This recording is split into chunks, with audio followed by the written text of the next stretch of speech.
Bonjour, je suis directrice du réseau Bretagne Solidaire, qui est un réseau régional multi-acteurs. C'est-à-dire que ses membres sont des personnes morales au statut très divers, entreprises, associations, collectivités, laboratoires de recherche, lycées, etc.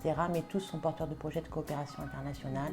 Et donc on accompagne ces porteurs de projets, soit individuellement, soit collectivement sur des projets mutualisés.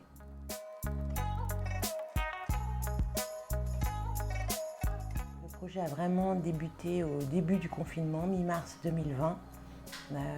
Il nous a paru assez impossible de continuer à faire comme si rien ne se passait, puisque évidemment cette pandémie mondiale mettait à jour des inégalités en termes de santé.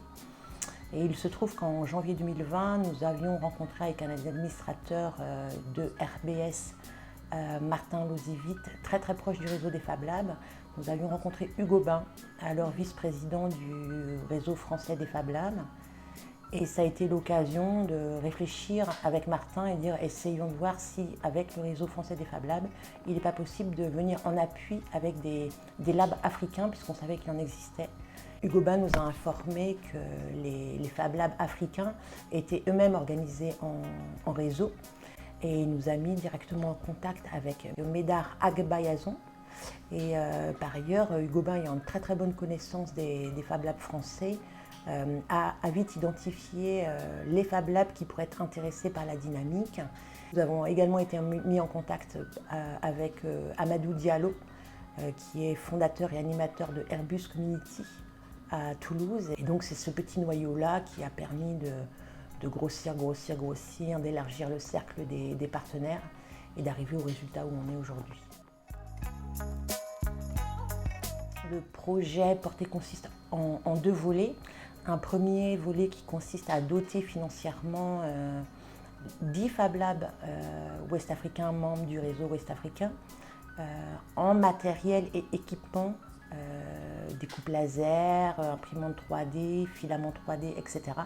pour pouvoir devenir autonome en production via les imprimantes 3D de matériel et d'équipements sanitaires.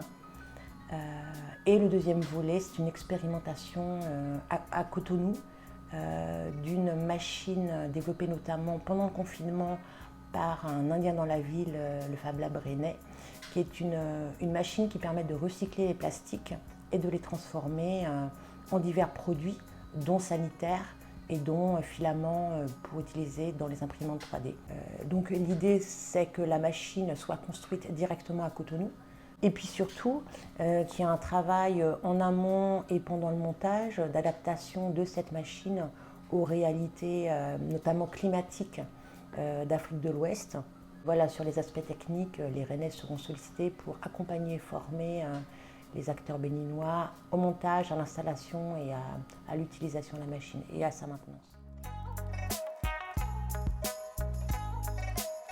La Covid-19, c'est un virus parmi d'autres qui ont déjà existé au niveau mondial et d'autres qui existeront encore. Donc c'est un prétexte pour permettre à nos partenaires africains de gagner en autonomie dans la lutte contre d'autres virus possiblement, mais de façon plus générale, d'être autonomes et d'être souverains dans leur sécurité sanitaire au quotidien, dans la production de matériel et d'équipements pour les hôpitaux ou pour les citoyens, et de ne plus dépendre d'importations depuis l'Asie ou de l'Europe ou des États-Unis, et de ne plus dépendre financièrement de l'achat de brevets.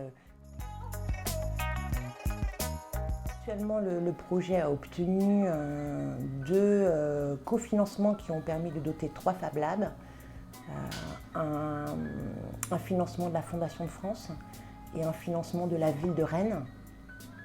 Les deux financements concernent le premier volet. On n'a pour l'heure toujours pas de financement du second volet, mais on a d'autres pistes et pour le premier et pour le second, et on espère que voilà, d'ici la fin de l'année, on aura les éléments financiers qui permettront d'avancer sur le second volet.